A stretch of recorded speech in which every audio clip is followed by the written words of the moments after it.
আজকের এই আপনাদের প্রাণপ্রিয় প্রতিষ্ঠান ঐতিহ্যবাহী লাঙ্গলমোড়া কবরস্থান সংলগ্ন এই নুরানি হাফিজি মাদ্রাসার উদ্যোগের মাহফিল। এলাকার এমন কোন মানুষ নাই, এমন কোন পরিবার নাই, এমন কোন আল্লাহর বান্দা নাই যে কারো বাবা, কারো আম্মা, কারো বোন, কারো বোনের জামাই, কারো আপন আত্মীয় স্বজন, দাদা দাদি, এমনকি নানা নানি, এমন একজন ব্যক্তি বুকে হাত দিয়ে বলতে পারবেন না যে আমার আপনজন আজ পর্যন্ত কবরে নাই। এমন কি কোনো ব্যক্তি আছেন? জোরে বলুন। যারা মাহফিলে আসছেন এই কয়জন মানুষই কি মরবেন? আর যারা আসেন নাই তারা কি মরবে না? সম্মানিত সুধী, যারা এখনো বাড়িতে আছেন এদিক সেদিক আসেন, আপনি আজকে মাহফিলে আসলেন না, কিন্তু যেদিন আপনার ঘরের দরজায় মসজিদের বারিন্দার চার বিহালা পালকি যখন আপনার ঘরের দরজার সামনে চলে যাবেন, আপনি যখন ইন্তেকাল করবেন, আপনি যখন মারা যাবেন, একদল মানুষ, একদল মহিলারা বড়ের পাতা দিয়ে আপনার জন্য পানি গরম করবেন, আর একদল মানুষ বাঁশ ঝাড়ে বাঁশ কাটতে যাবেন, আর একদল মানুষ কাপড়ের কাপড় খরিদ করার জন্য বাজারের দিকে হাও মাও করে কাঁদতে কাঁদতে দৌড়াইতে থাকবেন। আজকে আপনি মাহফিলে না আসলেন, কবরস্থানের আঙ্গিনা আপনি না আসলেন, আপনাকে একদিন চার বিহালার পালকির ভিতরে তিনটা কাপড়ের মধ্যে চকলেটের মতো বেছাইয়া আপনার আপনজন, আপনার ছেলে সন্তান, আপনার পরিবার বর্গের লোকেরা কাঁধে করে কবরস্থানে আনবে কি আনবে না? আর আওয়াজটা কথা বললে ভালো হয়। সেই জন্য যে সকল ভাইরা, সম্মানিত সুধী, যারা এই মাহফিলের দাওয়াত, যাদের এই দিনী দাওয়াত কানে পুচ্ছেন, মাইক দিয়ে দাওয়াত করা হয়েছে, মোবাইলে দাওয়াত করা হয়েছে, পোস্টারিং, মাইকিং, হ্যান্ডবিল, বিভিন্ন মাধ্যমে, মিডিয়ার মাধ্যমে আমার বন্ধুরা আপনাদেরকে দাওয়াত করা হয়েছে। একটা সত্য কথা বলবেন কি, যাদের কানে কর্ণ কুহুরে এই দিনী দাওয়াত পুচ্ছেন, সকল মানুষ কি মাহফিলে আসতে পেরেছেন? আওয়াজ দিয়ে বললে ভালো হয়, আসতে পেরেছেন কি? আল্লাহ পাকের কুদরতের দৃষ্টার মধ্যে আল্লাহ পাক তার বান্দার মহব্বতের যেই নামগুলো আল্লাহ পাক লিপিবদ্ধ করেছেন তারাই মাহফিলে আসতে পেরেছেন। সম্মানিত সুধী, বুখারী শরীফের হাদিসের ইবারত, হাফাতুহুমুল মালায়েকা, যখন যে জায়গায়, পৃথিবীর যে কোনো জায়গায়, মসজিদ হোক, মাদ্রাসার আঙ্গিনা হোক, কবরস্থান হোক, আমার বন্ধুরা যেই জায়গায় হোক না কেন, যেইখানে কোরআন হাদিসের বয়ান হয় এবং জান্নাত জাহান্নামের আলোচনা হয়, ওই জায়গায় বুখারী শরীফের হাদিসের ইবারত, হাফাতুহুমুল মালায়েকা, আল্লাহ পাকের একদল রহমতের ফেরেশতা ওই ময়দানকে, ওই মজমাকে, ওই মাহফিলকে রহমতের চাদর দিয়ে বেষ্টন করে রাখে। চিল্লা বলেন মারহাবা। ওয়ানাযালাত আলাইহিমুস সাকিনা, এবং আল্লাহ পাকের একদল ফেরেশতা সকিনা নামক এক পরের রহমত দিয়ে বান্দার দিল মন সজীবতায় ভরে দেয়। চিল্লা বলেন না মারহাবা। যারা শোনার উদ্দেশ্য ঘর থেকে বের হয়েছেন, সকল ভাইকে ম্যানেজিং কমিটির পক্ষ থেকে সবিনয় অনুরোধ করছি, মেহেরবানি করে 5টা মিনিট সময় আলটিমেটাম দিলাম, আসুন মাহফিলের মধ্যে বসুন। আর মাহফিলে বসবেন কোন সময়? যে সকল আপনজন কবরস্থানের মধ্যে শুয়ে আছে, সকল মাইয়াতগুলো আল্লাহ পাকের আদালত থেকে দরখাস্ত দিয়ে ছুটি নিয়ে আজকের মাহফিলে চতুর্দিক দিয়ে ঘুরঘুর করতেছেন, ঘোরাফেরা করতেছেন। যাদের আপনজন মাহফিলের মধ্যে বসছেন, তাদের আপনজন মা বাবা, আপনজন কবরের মধ্যে গিয়া অন্য কবরওয়ালার কাছে গল্প করতেছেন, আফসোস করে বলতেছেন, জান্নাতের বাগানের ভিতরে জান্নাতের মেহমান হইয়া আমার বেটাটা বসে আছে, আপনার মা, আপনার বাবা তাকা দেখতেছেন, ওই যে আমার বেটা আব্দুল কুদ্দুস, ওই যে আমার বেটা আব্দুর রহমান, আর আমার বেটার না দাড়িগুলো পেকে গেছে, আমার সন্তানের মাথার চুলগুলো পেকে গেছে, আমি যে সময় রেখে আসছিলাম মাথার চুল এবং দাড়ি মোবারক গুলো কাঁচা ছিল, এখন না পেকে গেছে, বেটাও না আমার মতো যাত্রী লাইনে পা দিয়েছে। আমি যেই দেশের যাত্রী, আমার সন্তান সেই দেশের যাত্রী হবার জন্য টিকিট কাটতেছেন।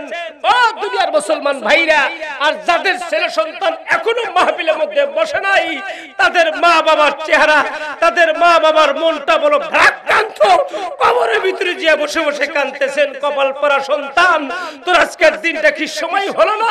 মাহফিলে 10টা মিনিট সময় তুই দিতে পারলি না।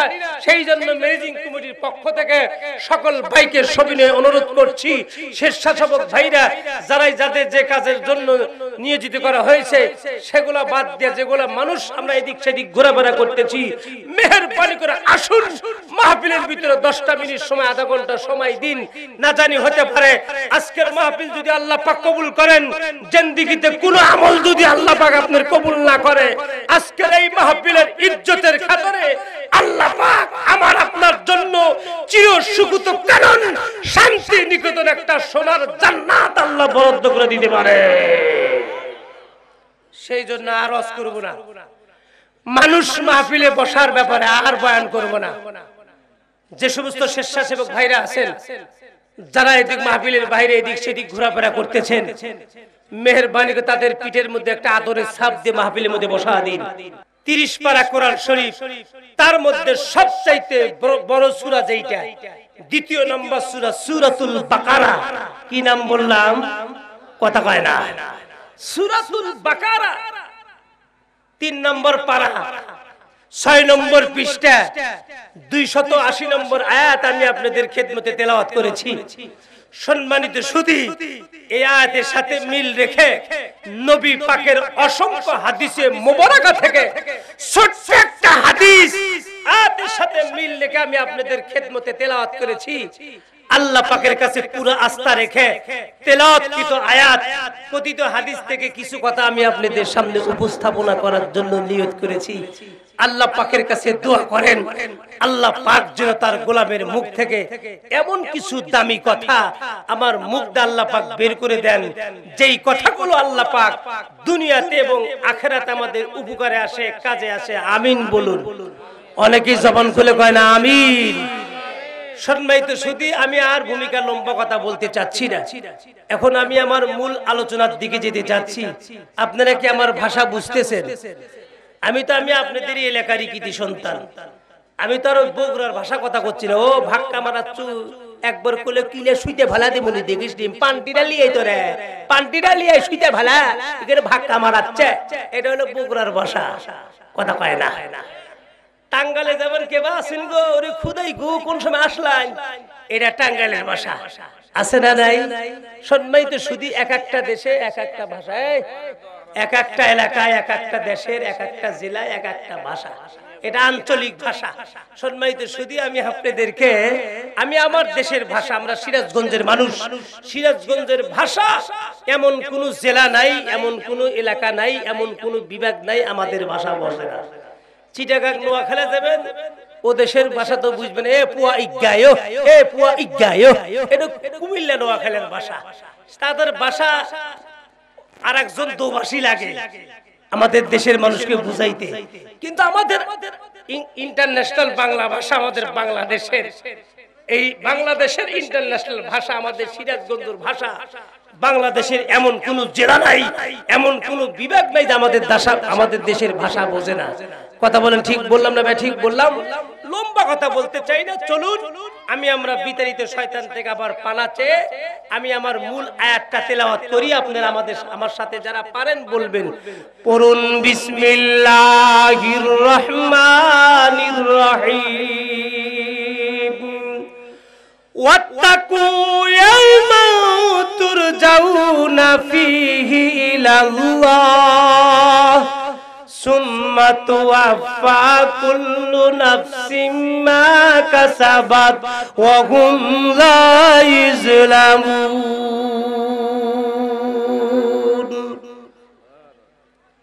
ইরশাদ হচ্ছে, আল্লাহ পাক বলতেছেন, হে জগৎবাসী, হে দুনিয়ার মানুষ, তোমরা ওই দিনের ভয় করো যেই দিন আমি আল্লাহর কাছে তোমাদের দাঁড়াইতে হবে, যেই দিন আমি আল্লাহর কাছে তোমাদের হিসাব দেওয়া লাগবে, যেই দিন আমি আল্লাহর সামনে তোমাদের হাজিরা দিতে হবে। সুম্মা তুওয়াফা কুল্লু নাফসিম মা কাসাবাত ওয়া হুম লা ইযলামুন।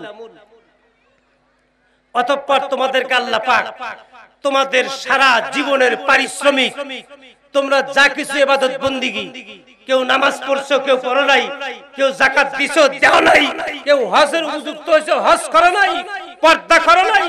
ও দুনিয়ার মুসলমান, শরীয়তের হুকুম যে যতটুকু পরিমাণ আল্লাহ পাকের আদেশ, আল্লাহ পাকের নিষেধ, নবীর আদেশ, নবীর নিষেধ যতটুকু পরিমাণ আমরা আমল করেছি, এই তারই পারিশ্রমিক, তারই যাজা, তারই পারিশ্রমিক আল্লাহ পাক কঠিন কিয়ামতের আদালতে আমাদেরকে দিয়ে দিবেন। আল্লাহ পাক কয় সুম্মা তুওয়াফা কুল্লু নাফসিন মা কাসাবাত ওয়া হুম লা ইজলামুন। তোমাদের পারিশ্রমিক দেওয়ার ব্যাপারে আমি আল্লাহ কোনো কৃপণতা করব না, কোনো জুলুম করব না। চিল্লা বলেন মারহাবা। এইটা হলো আয়াতের স্বাভাবিক শাব্দিক অর্থ। সম্মানিত শুধু এখন আমরা একটু বিস্তারিত দিকে যেতে যাচ্ছি। ওই দিনের কথা আল্লাহ পাক বুঝাইতেছে। মুফাসসিরিনগণ তাফসীরের মধ্যে লিখছেন ওই দিন বলতে আল্লাহ কি বুঝায়? ওই দিন বলতে আল্লাহ পাক কিয়ামতের দিনকে বুঝায়। কোন দিন বুঝায়? কথা কয় না। আবার একটু আওয়াজ দিয়ে বলুন, কোন দিন? কিয়ামতের দিনের বিষয় আল্লাহ পাক আমাদেরকে বুঝাইতে চাচ্ছেন। ওই দিন মানে কিয়ামতের দিন। এখন কিয়ামতটা কবে হবে? নবী আলাইহিস সালাম হাদিসের মধ্যে বয়ান করেন, وقال النبي صلى الله عليه وسلم من مات فقد قامت له قيامته। আল্লাহ রাসূল ডাকদা বলেন, দুনিয়ার মানুষে একজন মানুষ যখন মইরা যায়, মরণের পরে লোকটা বন্ধুরে কবর আল্লাহ পাক দুইটা ফেরেশতা পাঠাবে, একটা মুনকার আর একটা নেকির। এই দুইজন ফেরেশতা এসে বন্ধুরে কবরওয়ালাকে তিনটা প্রশ্ন করবেন। এই ওয়াজ কি আপনারা জিন্দেগিতে শোনেন নাই? প্রশ্ন কয়টা হবে মুসলমান? আওয়াজ দা বললে ভালো হয়, কয়টা হবে? এই আপনারা শূন্যস্থান পূরণ করা বোঝেন না? আমি একটু বলবো, আপনারা একটু ঠেলা দিবেন। এর না বলে শূন্যস্থান পূরণ করা। কথা বোঝেন নাই? আমি একটু বলবো, আপনারা আমার সাথে একটু পেলা মারবেন, তাই ওয়াজটা ভালো হবে। আর জানি বারবার আপনাদেরকে জিজ্ঞাসা করতে না হয়, বলতে না হয়। সম্মানিত শুধু যেই বিষয়টা বুঝাইতে চাচ্ছি, মেহেরবানি করে বুঝুন। আল্লাহর দুইজন ফেরেশতা কবরের মধ্যে আসবেন, আপনাকে তিনটা প্রশ্ন করা হবে। প্রশ্নের যদি শুধু উত্তর দিতে পারেন, সম্মানিত শুধু আপনি গোল্ডেন এ প্লাসে পাস করলেন, সঙ্গে সঙ্গে আল্লাহ পাক জান্নাতের দরজা বান্দার জন্য খুলে দিবেন। জান্নাতের হাওয়া বান্দার কবরে আসতে থাকবেন। বান্দা ওই কবরের মধ্যে একটা ঘুম দিবেন, এক ঘুমে হাসর মাঠ কায়েম হয়ে যাবে। চিল্লা বলেন মারহাবা। আর যদি মুনকার নেকির সওয়াল জবাবের উত্তর যদি দিতে না পারেন, যদি আপনার মুখ থেকে আওয়াজ বের হয় লা আদ্রি লা আদ্রি, আমি জানি না কি বলতেছেন, এটা কিছু বুঝি না, টাস করে জাহান্নামের দরজা খুলে যাবে। জাহান্নাম থেকে ভয়ঙ্কর ভয়ঙ্কর যে সমস্ত আযাব গজব পৃথিবীর আদালতে জীবনে দেখেন নাই, ওই জাহান্নাম থেকে আযাব গজবগুলো লাফাইতে লাফাইতে আপনার কবরের দিকে আসতে থাকবেন। তাই নবীজি বলেন, মান মাতা ফাকাদ কামাত লাহু কিয়ামাতা। যখন একজন মানুষ কবরে যাবেন, মুনকার নেকির সওয়াল জবাবের উত্তর যদি দিতে না পারে, সঙ্গে সঙ্গে তার কবরে কিয়ামত শুরু হয়ে যাবে। কিয়ামত শুরু হইতে 40 বছর সময় লাগবে না, কিয়ামত শুরু হইতে 10 দিন সময় লাগবে না। আপনাকে কবরস্থ করবে, দাফন কাফন করে যখন সমস্ত মানুষ আপন বাড়ির দিকে ফিরে আসবে, 40 কদম ফিরে আসার পরেই মুনকার নেকির আপনার কবরে এসে আপনার সাথে কথাবার্তা শুরু করে দিবেন। প্রশ্নের জবাব যদি শুধু উত্তর দিতে পারেন, আপনার তো কপাল লেগে গেছে। এমন একটা ঘুম আল্লাহ আপনার চোখের মধ্যে দিয়ে দিবে, এক ঘুমে হাসরের মাঠ কায়েম হয়ে যাবে। ওই দিনের ভয়, ওই দিনের ভয় তো করছে সাহাবায়ে কেরাম, ওই দিনের ভয় তো করছে নবী আলাইহিস সালাম। কথা বুঝে থাকেন, ঠিক বললাম না ঠিক বললাম? সাহাবায়ে কেরামদের ঈমান আর আমাদের ঈমান কি এক? কথা কয় না। সাহাবায়ে কেরামদের ঈমান আর আমাদের লাঙ্গল মুরা মানুষের ঈমান, আমাদের ঈমান হলো 2 টাকার ঈমান। কয় টাকা? মিনি মার্কেটে 2 টাকা পয়রা পাইছেন। বুয়া গাতি যা আমাকে জিজ্ঞেস করলেন, জাবুল খৈর হুজুর, আনসারি হুজুর, আমি যে 2 টাকা পাইছি কি করব? আমি তখন আপনাকে মাসলা বলে দেব, ফতোয়া বলে দিব। আর 2 টাকা বইরা বুয়াগাতি বাস স্ট্যান্ড মসজিদের ঠোঙ্গার মধ্যে দিয়ে দেন।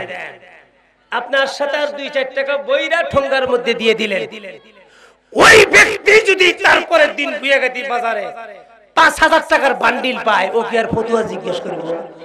কথা কয় না? জাহিদুল পিছনে কে এদিকে আসে, ও কি আর ফতুয়া জিজ্ঞেস করবে? আর ফতুয়া জিজ্ঞেস করবে না। তাহলে বোঝা গেল আমাদের ঈমান কয় টাকার ঈমান? জোরে বলেন, জোর হলো না? আরো জোরে। 2 টাকার ঈমান আমাদের।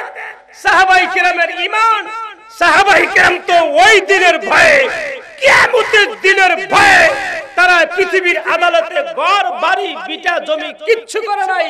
নবীজির একজন বিশিষ্ট সাহাবী নাম তোর আবু যর গিফারি। কি নাম? কথা কয় না? আল্লাহ রাসূল মসজিদ নববীর বারিন্দার মধ্যে বসা, এমন সময় জিবরাইল আমিন পয়গম্বরের পাশে এসে বসে আছে। মসজিদ নববীর গেটের সামনে দিয়ে আবু যর গিফারি এরকম করে চাদর মাথায় দিয়ে ঘন্টা দিয়ে মুখটা ঢেকে যাচ্ছে এরকম ভাবে। জিবরাইল আমিন ডাকতে বলে, নবী গো,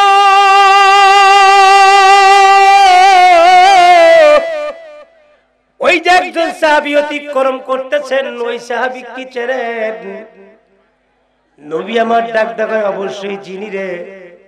আল্লাহর পয়গম্বর ডাক দেয়, জিবরাইল আমিন গো, ওই সাহাবীর নাম কি আপনি বলুন। জিবরাইল তখন ডাক দেখা, ওই সাহাবীর নাম হলো আবু যর গিফারি। আমার আপনার পয়গম্বর জিজ্ঞাসা করে, ও জিবরাইল, আবু যরকে আপনি কেমনে করে চেনেন গো? জিবরাইল আমিন ডাক দেখা, নবী গো, আবু যরকে দুনিয়ার মানুষ যতটুক চেনে গো, তার চাইতে আসমানের ফেরেশতারা দুনিয়ার মানুষের চাইতে লক্ষ লক্ষ গুণ বেশি জানেন।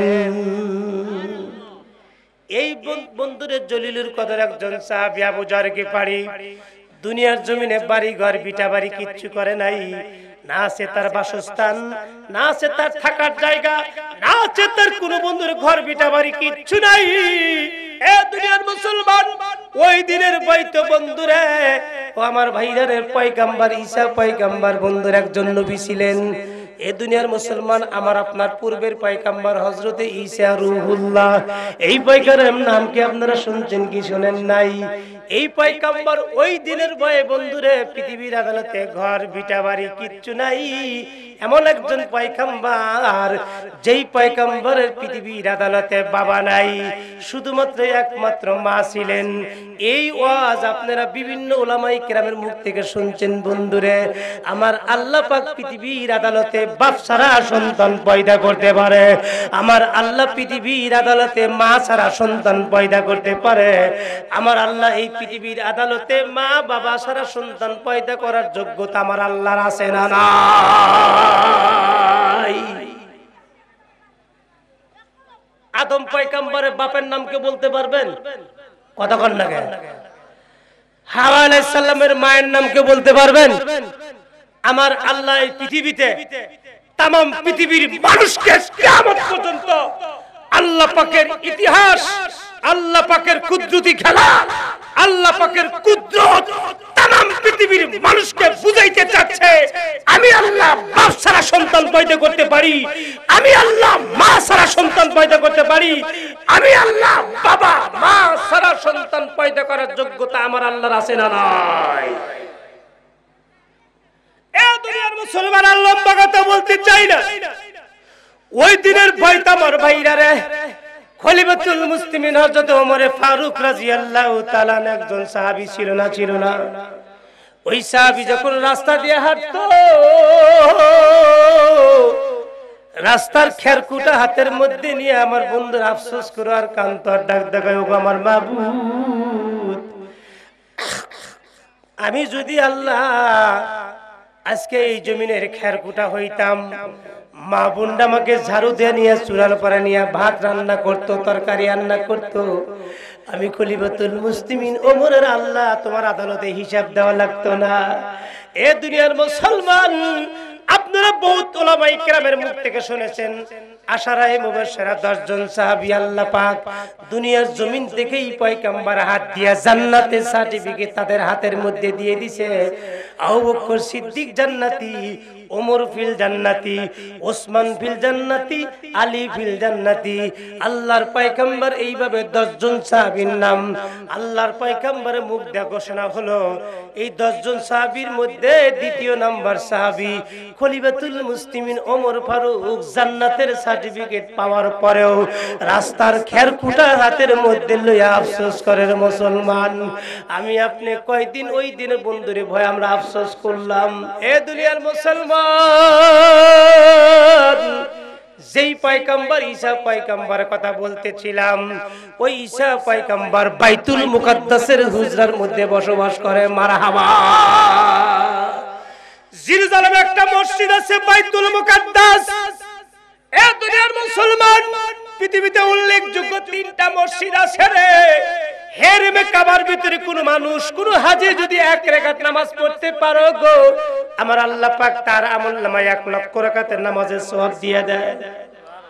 যে ব্যক্তি মসজিদে নববী আল্লাহ পাকের পয়গম্বর নিজে হাত দিয়ে করাইছে মসজিদে নববী, ওই মসজিদের মধ্যে কোন মানুষ যদি 1 রাকাত নামাজ পড়তে পারে আমার ভাইরা রে, আমার আল্লাহ পাক তার আমলনামায় 50,000 রাকাতের নামাজের সওয়াব দিয়ে দেয়। ইতিহাসের মধ্যে আসছে আমার ভাইরা রে, কোন মানুষ যদি বাইতুল মুকাদ্দাসের মধ্যে 1 রাকাত নামাজ পড়তে পারে রে মুসলমান, আল্লাহ পাক ওই বান্দার আমলনামায় 25,000 রাকাতের নামাজের সওয়াব দিয়ে দেয়।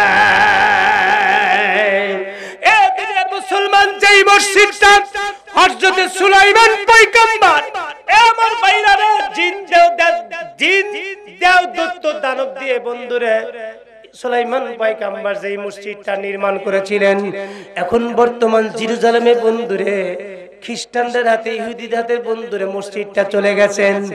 ওই মসজিদের মধ্যে বাইতুল মুকাদ্দাসে মসজিদের বন্ধুরে হুজরার ভিতরে ঈসা পয়গম্বর বসবাস করছেন। নিজস্ব কোনো ঘর বিটা নাই।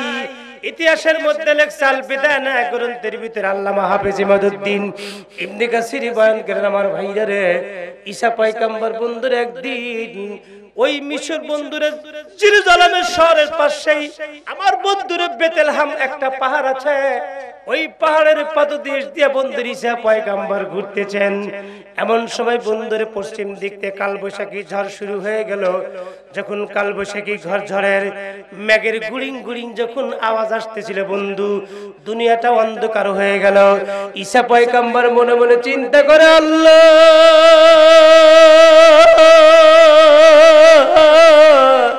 আমি এখন কালবৈশাখী ঝড়ের কবল থেকে কোন জায়গায় আত্মরক্ষা করব?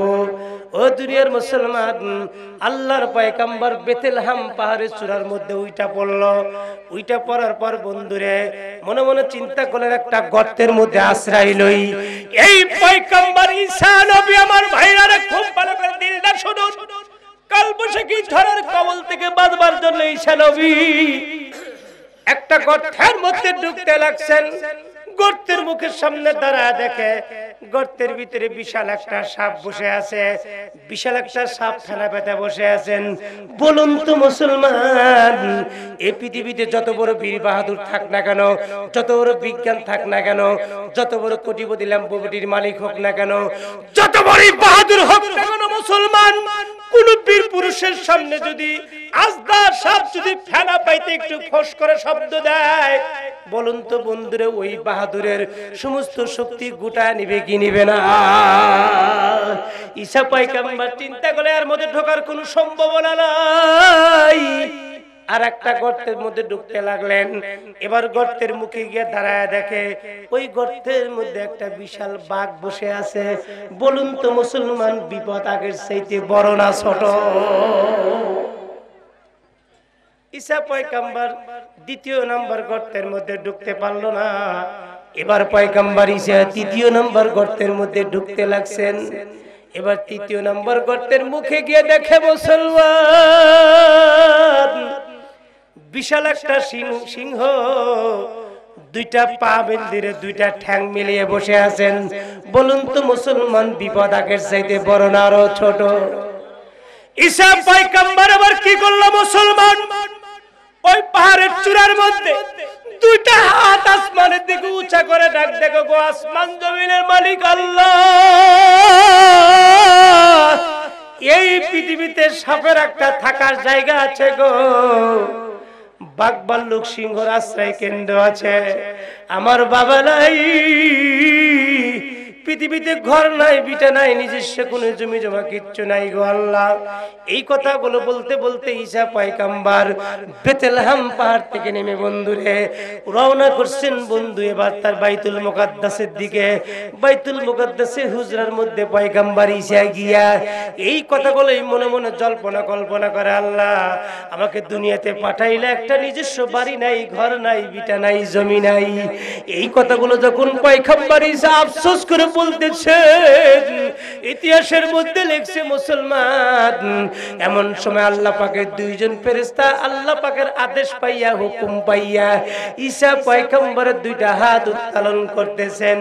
আমার বন্ধুরে, আমার আল্লাহ পাক ডাক ডাকে, ঈসা পয়গম্বর গো, পাহাড়ের মধ্যে একবার তুমি কেঁদে কেঁদে বললা, আল্লাহ আমার ঘর নাই, ভিটা নাই, বাড়ি নাই। ও পয়গম্বর ঈসা, তুমি কয় তলায় থাকবা গো?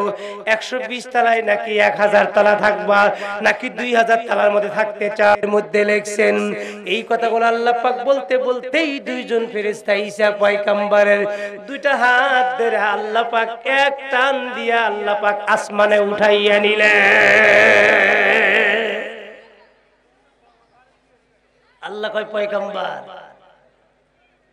আফসোস করে বললে, ঘর নাই, বিটা নাই, বাড়ি নাই, আমি তোমাকে প্রমোশন দিয়ে দিলাম। তাম পৃথিবীর মানুষ কয় তলায় থাকে? 100 তলা, 120 তলা আছে। হেরমে কাবার সামনে জমজম টাওয়ার ওসামা বিন লাদেন তৈরি করে দিয়েছেন। এই বাবাজি আমরা দেখেছি জমজম টাওয়ার হেরমে কাবার সামনে 120 তলা। ওসামা বিন লাদেন নামে ইতিপূর্বে একজন আমার বন্ধুর আল্লাহর বান্দা ছিলেন, একজন বুজুর্গ ছিলেন। ওই ব্যক্তি তিনি তেনার মেধা দিয়ে, তেনার ব্রেন দিয়ে, তেনার ইঞ্জিনিয়ারিং প্ল্যান করে 120 তলা হেরমে কাবার সামনে একটা বিল্ডিং তৈরি করেছেন। শুধু 45 জমিন পাথর আর পাথর দিয়ে তৈরি করেছেন। সম্মানিত সুধী, আল্লাহ পাক বলতেছেন, ও পয়গম্বর ঈসা, 120 তলায় থাকবা নাকি 200 তলায় থাকবা? কত তলায় থাকবা? আমি আল্লাহ তোমাকে প্রমোশন দিয়ে দিলাম, तमाम পৃথিবীর সকল মানুষের ঊর্ধ্বে তোমাকে উঠাইয়া নিলাম। জবান খুলে বলেন না মারহাবা। এবার আল্লাহ পাক আসমানে যখন পয়গম্বর ঈসাকে লইলেন, ঈসা পয়গম্বরকে আল্লাহ পাক লই, আমার ভাইরা রে, ঈসা নবীকে বন্ধুরা আল্লাহ পাক সান্ত্বনা দেয়। ঈসা পয়গম্বর দুনিয়ার জমিনে আফসোস করতেছিল, আমি আল্লাহ তোমাকে প্রমোশন দিয়ে দিলাম। আপনারা হয়তো বলতে পারেন, ঈসা পয়গম্বর কি এখন জান্নাতে আছে না কোথায় আছে? ও দুনিয়ার মুসলমান, একজন মানুষ জান্নাত হোক আর জাহান্নাম হোক, যেইটাই হোক বন্ধুরে, তার পূর্বে তার মরা লাগবে। কথা বলেন, ঠিক বললাম না ঠিক বললাম? বলুন তো মুসলমান, পয়গম্বর ঈসা কি মারা গেছেন? কথা বলে না। পয়গম্বর ঈসা তো মারা যায় নাই। ঈসা পয়গম্বর আমার ভাইরা রে, তার ধর্মকে গুটিয়ে নিয়ে আল্লাহ পাক তাকে আসমানে উঠাইয়া নিছেন।